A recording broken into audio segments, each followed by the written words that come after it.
afternoon. Well, that's good. Right. So we'll just give it another minute while everybody's checking in, getting their audios all together. Man, oh man, let's see who we got. Wow, the names keep popping up here. We have folks from the PMO on the line. Ashley's here. Who else is here from the PMO? I scroll through. What was life like before we had Zoom, man? I mean, it was like life was just so boring. We would not see each other. Maybe if we flash back about 35 years, we could have just mailed a letter to everyone, and that would have been your update, right? Meanwhile, my kids, I asked one of them to mail something, and they couldn't figure out how to address an envelope and didn't know what a stamp was. So if that makes you feel young, go figure, go figure. All right, let's go ahead and get started this morning. Good morning, everyone. I'm wearing my shirt. I see one other person wearing their red CAE shirt from Kentucky, from the CAE Community Symposium. Those of you who don't know me, if you're new to this call, I'm Tony Colson. I lead the CAE Community National Center. As is tradition, when we start out one of these meetings, I always start with a joke. Do not sign off. I promise that the joke will be over quickly. All right. Since we were in Kentucky, they ran the Kentucky Derby, and there was something in the news that I thought I would bring to your attention. There was a man taken to the hospital after the Kentucky Derby. He had 25 plastic horses in his stomach. Doctors were very perplexed, but at their update, they said that the man's condition is stable.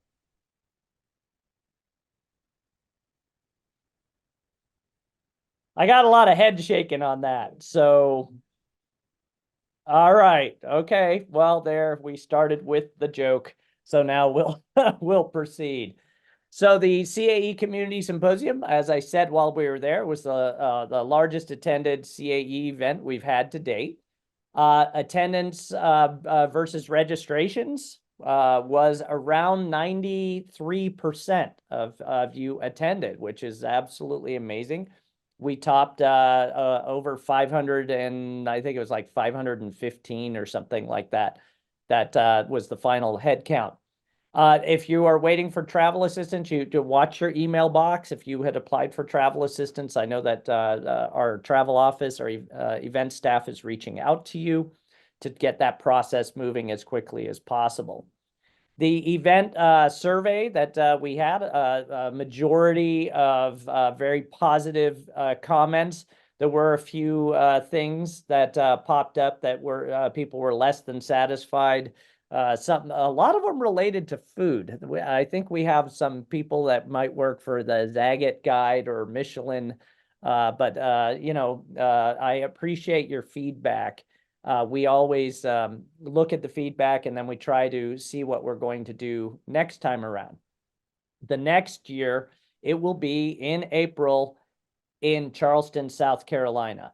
And we're really excited about Charleston. We're going to be working with the Citadel on the program, and we're going to be putting together program committees in the next few months, etc. But in the meantime, we have another event. I'm going to see if I can just share my screen real quick here. And then Vanessa will share the link. So let me just go ahead and put it here.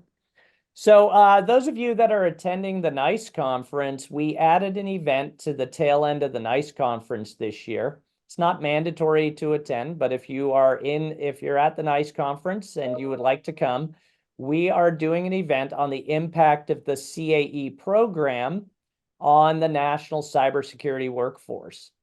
It will be June 6th from 9 a.m. to 3 p.m. and you can find all of this information on the CAE community website. The idea here is to try and draw attention to the work that is being done in the CAE community as it relates to workforce and industry. So we have a number of innovative programs that we're going to talk about a little bit today to give you kind of whet your appetite as to what this event is about. We have a number of programs that range in everything from reskilling workers to apprenticeships, but also unique industry sector partnerships that are happening. And the idea is to start to draw industry together and see us as a resource beyond just academia. And so if you wish to register for this event is being offered at free of charge. And again, if you're at the NICE conference, which is, I believe, the 4th and 5th at the Sheraton, Dallas, Texas, this is on the 6th. Vanessa, last you checked, how many spots open were there for that conference registration? Put me on the spot.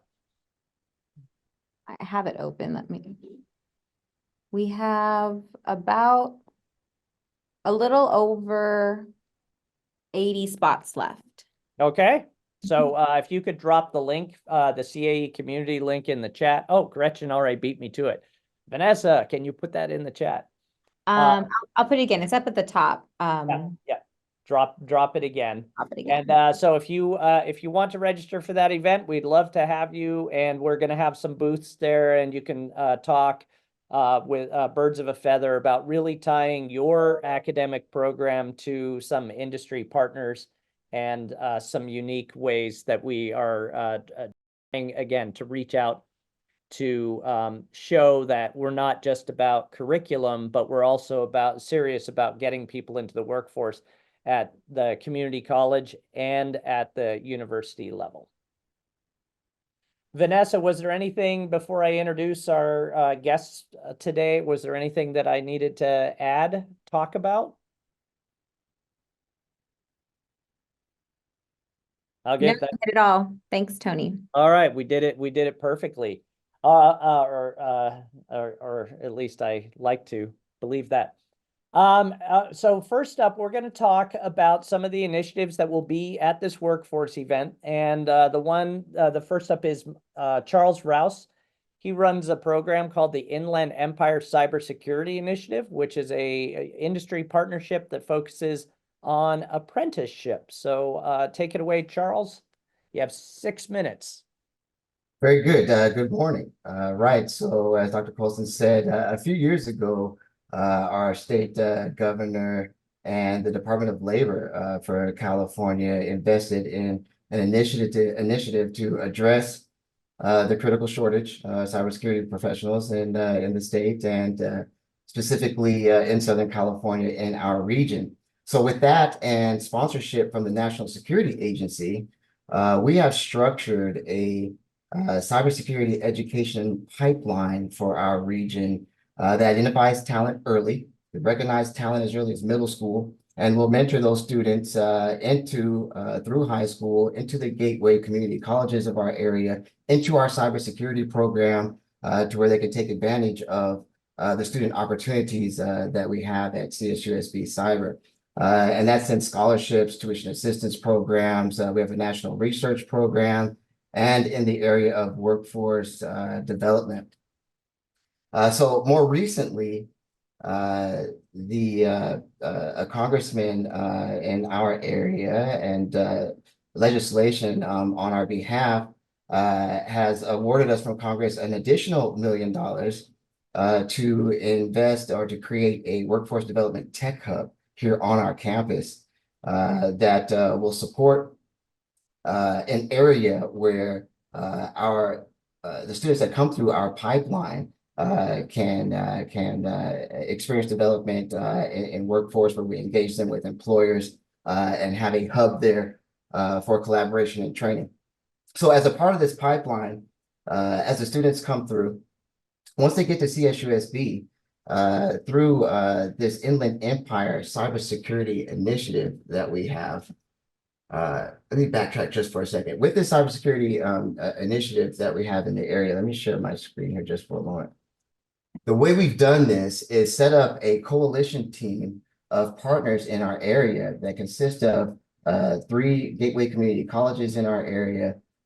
From our counties, the superintendent of schools that support the K-12 area, and some industry partners that specifically specialize in engaging our students with employers of our area, right? And so with that coalition of partners, by the time our students come through the pipeline and get to CSUSB, our cyber program, they're able to experience apprenticeships where we connect them with employers of our area that are ready to hire them and train them while they're finishing their degree at CSUSB, right? So the scope of this Inland Empire Cybersecurity Initiative is really to see social mobility for our students as we engage with our partners to target special areas of our community, the disenfranchised area, the underrepresented parts of our community, people of color and whatnot, to recognize talent that would otherwise be hidden,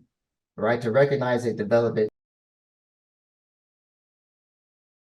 They get to CSUSB Cyber, they're ready to take advantage of all these special programs that we have available, specifically apprenticeship, to where students can actually discard meaningless jobs that they're doing to make ends meet, right? And actually take advantage of opportunities where employers are ready to hire them and train them and get them started on cybersecurity careers while they're finishing their degrees at CSUSB. So with this amazing program, so I will be at the workforce event discussing more of the overview of this program with one of our partners, Launch, one of our intermediaries, connecting our students with our employers there to discuss how this program works and how we're able to offer this opportunity to our students.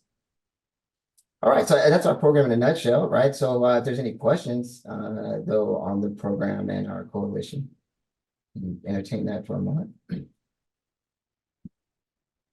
Tony, you are muted.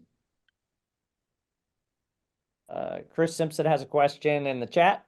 Can CAE schools with students in the Inland Empire take advantage of these apprenticeship opportunities? And I believe the answer, Chris, is you have to talk to Charles. But overall, absolutely. I mean, we're definitely looking forward and taking action on getting more institutions with their CAE designation in the area so that this coalition can expand, right? And our outreach to students can connect us from our high desert areas, our entire Inland Empire region, and as the scope continues to grow. So definitely CAE students, but at this point, you don't have to be a CAE school for your students to take advantage of it, of this program, right? So our target audience may start from schools, from the unified school districts, from all over the region, into community colleges, whether they actually CAE or not, into our CAE cyber program at CSUSB. So the outreach is to all students actually at this point. All right. Well, that sounds great. Thank you so much, Charles. And I know there's a lot more, and congratulations. I understand that the governor's office has recognized that your efforts lead the state of California in the number of placed apprenticeships in cyber. So awesome. And then let me just say too, because I kind of left the Workforce Development Tech Hub just a little bit untouched. This new tech hub that we just received $1 million to create here on our campus, like I said, will have the dual purpose of providing a hub for those apprenticeship students that may be working remote for those employers that are in our area, where the supervisors from the employers can actually come to our campus, help supervise and train those students, right? So this is a big project headed up now by our chancellor's office that not only provides a great opportunity for our pipeline students coming through to where our campus now has become our own hiring authority, to where one of the employers of our pool, to where our students can take advantage of this, but an outlet to where our students not only being trained and getting started on their careers, but we're supporting all of our California state universities and their networks. Thanks, Charles. You're running a little over time. I don't want to take away time from Dr. Guillermo Francia with Cyber Skills to Work. So I'm going to turn things over to him because I know that you'll go the whole hour, Charles. Thank you. Thanks. Guillermo, it's your turn. I'm ready. 6 minutes, huh? Okay. For those of you who are expecting it's Iman El-Sheikh, I'm not Iman. I'm Guillermo Francia. I'm the Director for Research and Innovation for the Center for Cybersecurity at the University of West Florida. So let me just give you a genesis of our program and take you all the way to the Big Bang and all those things. So we started in 2018 with a very small program called Cyber for All, essentially giving training to small industry partners, defense contractors, state employees. The first training that we actually have provided for the state of Florida is election security. And we actually have brought the program from that initial inception all the way to I'm calling the Big Bang. In 2020, we got funded for a cybersecurity workforce development program comprising of 10 coalition members from all the way from Georgia to Dakotas to eastern New Mexico to Texas and here in Florida. So we got a 3-year, $9 million NSA grant. We led the coalition of 10 institutions. We offered 28 training pathways to prepare the 15 cyber work roles and train 1,700 plus transitioning military veterans and first responders. Those are the initial demographics that we have been servicing, and you will see in a little while we have significantly expanded that. And the main thing about this program is we actually have been offering certificates and also digital badges and digital wallets to our participants who complete the program. Phase 2 came last year, which is a 2-year, $2.5 million grant from NSA and an additional $1.5 million 1-year grant from CISA. So we are in here, as you could see, we significantly have expanded our demographics from transitioning military first responder veterans to include now military spouses, women, government employees, and underrepresented minorities. We're now able to offer 5 1-day cyber skill exercises, 17 core industry certification, ranging from Security Plus, A Plus, Linux Plus, and so on. We have expanded our national employers network, and I'll talk about that thing later on. We actually have expanded also our critical infrastructure sectors that we're targeting.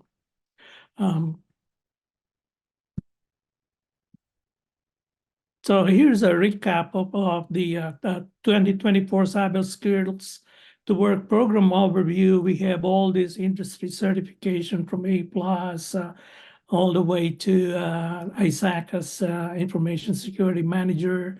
And also just recently, we're going to be offering ISACA's AI Fundamentals course. We're servicing several work roles as defined by NICE. And the participating NCEC institutions are the following. You could see them here. This is, I'm not sure if you see this one, but essentially this one defines all the pathways that we're actually offering. Those pathways are offered by individual coalition members. For example, Augusta University has been offering cyber defense analyst pathway. We are offering cyber defense infrastructure support specialists that essentially targets industrial control systems and SCADA. So pathways are actually comprised of multiple courses. Some pathways will have 5 courses, some pathways will have 4 courses. So participants who finish a course will have a digital badge for each one of those courses and a digital badge for completing the entire pathway, including certificates.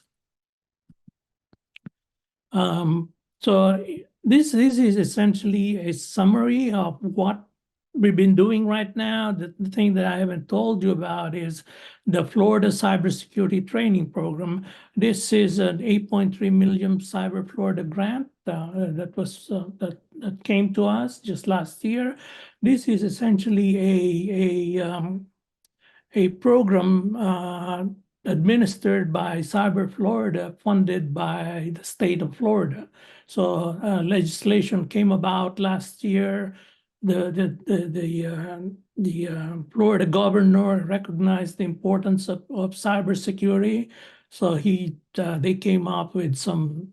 I'm not sure how much is the total money involved, but we're getting a big chunk out of that funding, an $8.3 million dollar grant. So we offer free training for Florida state and local government and personnel. We have technical courses, industry cert prep course, and tabletop exercise. We renamed that the cyber skills exercises.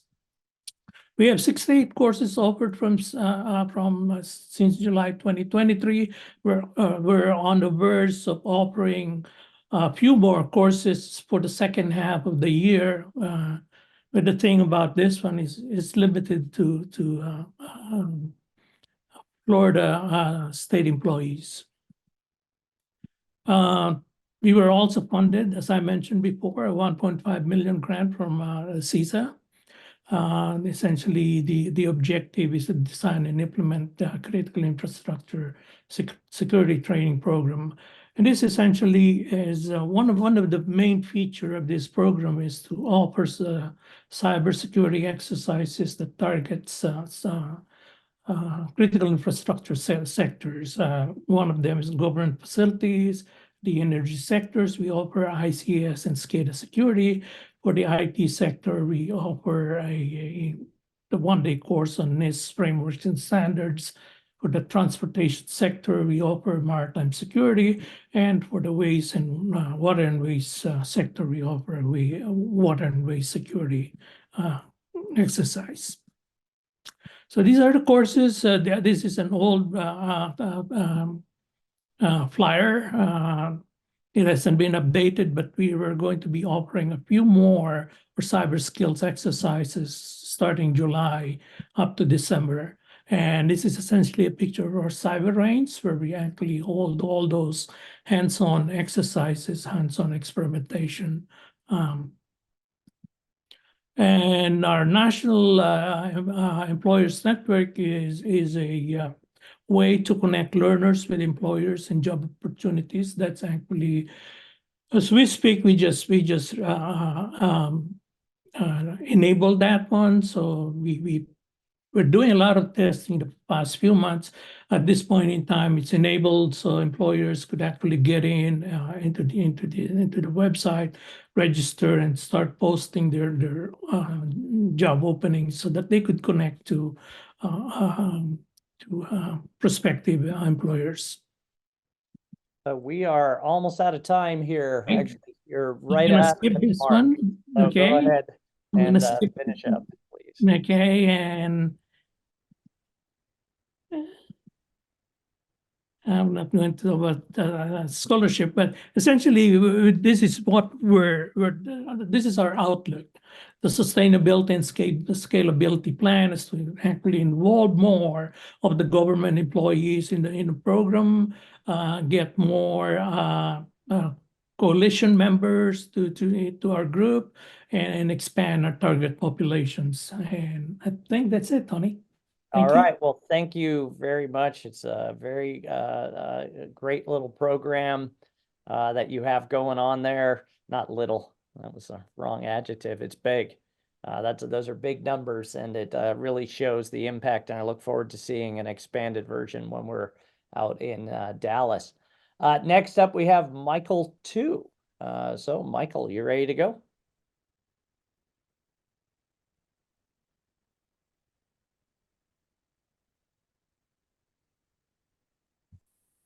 Are we hearing you, Michael? Yes, I trying to unmute myself.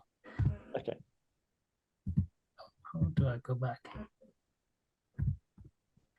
Hey, good morning, everyone. My name is Michael Tu from Purdue University Northwest. So I'm here to talk about another cybersecurity workforce development project. It's called CWCT. So this is a collaborative effort from multiple institutions led by Purdue Northwest, and we work together with the Ivy Tech Community College and the University of Tennessee at Chattanooga, and the University of North Carolina at Charlotte. Okay, so well, recently we have another two coalition members, Sam Houston State University and the Wright State University. So our CWCT works just like a virtual institute with a centralized training program, and our partner schools will bring course to do this single centralized training program. So for this program, we have two certificate programs and with three different training tracks. So can you read my screen? Yes. Okay, great, thank you. So so we have three different training tracks. One of them is AI, and we also have digital forensic and system administration. So for each of the track, we have 6 non-credit college level course. So it's just like shown, those courses are shown in this table. So we have 3 core courses like APOS, 6 CyberOps, and the security, and each of the training track, we have 3 training specific course, for example, AI, machine learning, and forensics, right? ASIC hacking or cloud administration.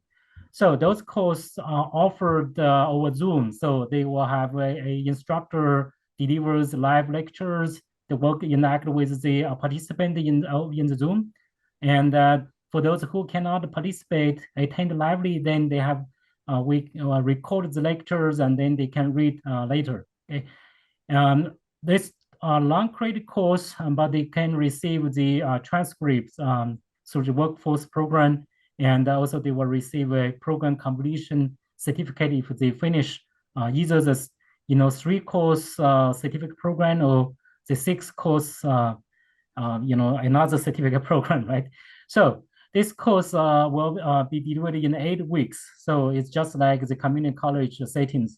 So then each of the participants can take 1 or 2 courses. Usually it's just take 1 course. So as you can read from the the course titles, right? So this course mainly prepare participant with certifications like A+, Security+, CEH.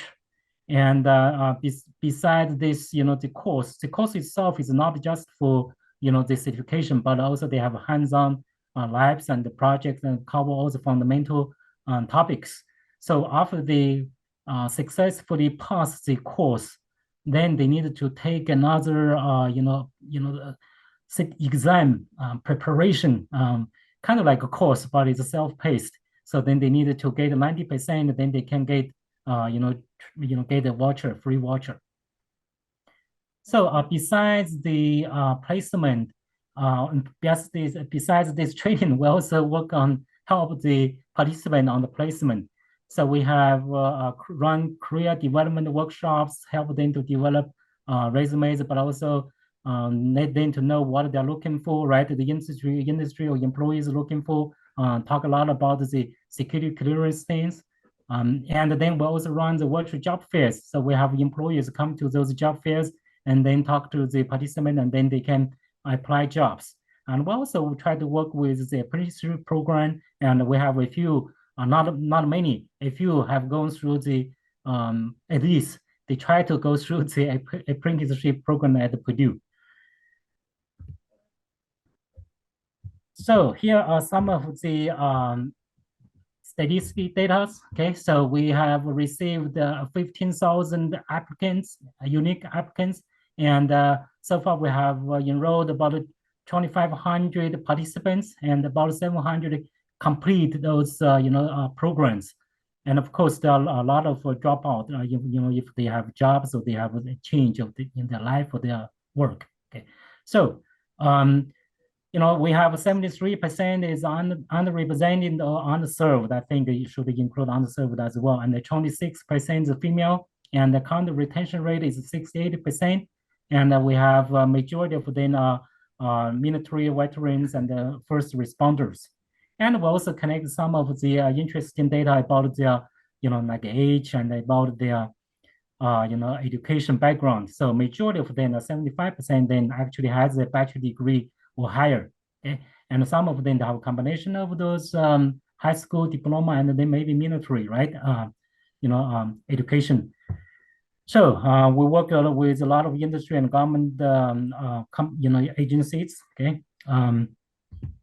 So we also conduct some of the, like the exit survey to find out how much we benefit those people who has completed our program. So this is just like when they finished, right? Just finished. We have this survey, and then we know that the majority of them, like about 73% of them, already had a full-time job. But after this training, they have about 40% that they have received immediate, I think immediate help, right? Okay, so improvement. Okay, on their career.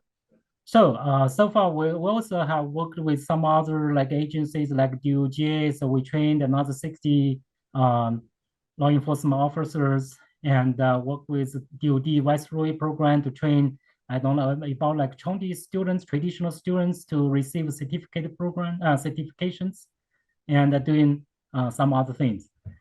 So I think that's pretty much about this, CWCT program, and I will be, in Dallas, right? And I will bring a few team members and our industry and government partner there. So see you in 1 month. Yep. Thank you very much, Michael. I appreciate it. And next up is Doug Jacobson with a good recipe. Is that what it is? You're muted. I'm muted. There, I'm not muted. Oops. Let's see. Share my screen. Stop sharing. Find the right thing to share. Yeah, those were your vacation pictures. I'm just kidding. Oh yeah. We got good things to share. There we go. PowerPoint. How about that? Okay. All right. Do we see something? Yep. All right. So yeah, I represent the Recipe Coalition, and it's the, as you can see, Regional Coalition for Critical Infrastructure Protection, Education, and Practice. And Recipe kind of focuses on workforce around current workforce in critical infrastructure. We've started with the power, energy industry, and a big focus around rural. In Illinois and our surrounding states are, to many of you, in the middle of nowhere. And so we're really focusing on the small players. We have one of our smallest utilities has 147 meters. And so that's the kind of workforce that we're trying to focus on. And a lot of exercises and training materials around that. And so we brought together academia, industry. We have some very big power, very big industries involved to kind of help with the smaller industries. We have about 30 people who are part of our coalition, 30 organizations across 5 states. And our big focus right now is on these training exercises. And given the diversity of the groups that we're dealing with, we have a diversity of training exercises. They range from very in-depth theoretical grid security exercises, sort of along the line of GridX and other types of exercises, again, focused on the smaller utilities. We have a more inclusive exercise called Curate that focuses on a wider workforce within the energy sector. So not just the people specifically focused on security. And so those exercises are a couple days long exercises and really test the organization's ability from a technical standpoint to be resilient during some type of an attack. And then our newest set of exercises are around incident management. These we've broadened to a couple other sectors, and they focus on exercising as we say, the people who are affected and have no ability to resolve what happened to them. So in essence, the IT people are part of the planning, but they're out of the equation. And so this exercises the rest of the organization. So last year we ran a few pilots of these, had about 100 participants across the various pilots. And this year we're really ramping up to provide a large number of these. We've done one of the cyber incident management exercises to about 60 medical individuals across about 8 or 9 organizations. We've done various the technical trainings, and we're going out and we've lined up several medical and small utilities to go on site and run these what we call CME exercises. Where, as I said, we walk them through the worst day of their life, which is always fun. And then University of Illinois is the lead in the Curate exercises. They just ran another version of the first Curate. They're ramping up to run a second version, the follow on to the first version, and they'll kind of alternate back and forth through 2024. And together we're putting together learning modules to support these exercises. And we've also been developing various course modules that will release. At Iowa State, we have a course in energy security, grid security, and we're standing up a couple other smaller courses, and those will all be made available for people to use. All right. Well, thank you very much, Doug, for coming online. And again, this is the event that is following the NICE conference on June 6th. And I appreciate everybody who had a chance to preview. There's one more person on the program, Sharon Carrick. She couldn't make it this morning, and she would be talking about the healthcare industry. I'm going to put Michelle Robinson on the spot real quick from the EnSite Center, because she is the lead for the EnSite project, but also in the chat, you will see a program conference coming up in near Moraine Valley near Chicago called the Cybersecurity Across Disciplines Conference that focuses on different industry sectors and how they intersect with cyber. Do you want to talk about that, Michelle, briefly?